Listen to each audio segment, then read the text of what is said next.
ఆ దానియేలు పరిస్థితి చూడండి.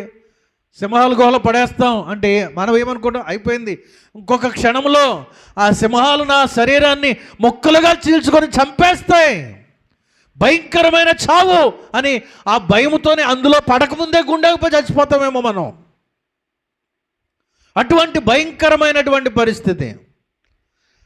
ఇలా కొవ్వొత్తి కలిగినటువంటి నిప్పుని ముట్టుకుంటేనే కాలుతుంది, పొయ్యి మీద ఉన్నటువంటి వేడివేడి వస్తువును ముట్టుకుంటేనే అయ్యబాబోయ్ అని వెనక్కలాగుతాం.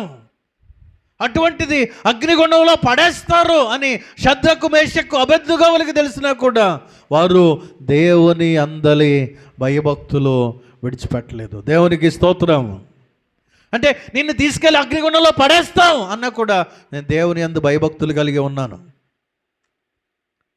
ఒరే ఇంకా మీరు నమ్ముతున్నారా, పెద్దగా చేస్తున్నాను అగ్నిగుండాన్ని అని చెప్పుకొని ఇంకా మేము దేవుణ్ణి నమ్ముతున్నాం. ఒకవేళ ఆయన మమ్మల్ని రక్షించకపోయినా అందులో మాడి మసైపోతాం, కాలిపోయి బూడిదైపోతాం, కానీ దానికి నమస్కారం చెయ్యం. దేవునికి స్తోత్రం. హల్లెలూయా. దానియేలు ప్రార్థన చేయడం ఆపుతావా, సింహాల గుహలో పడేయాలా అంటే నువ్వెవడు పడేయడానికి? సింహాల కంటే యోధా గోత్రపు సింహమైన నా దేవునికి ప్రార్థన చేస్తాను. దేవునికి స్తోత్రం. హల్లెలూయా. యెరూషలేము తట్టు కిటికీలను తెరిచి మోకరించి ప్రార్థించాడు.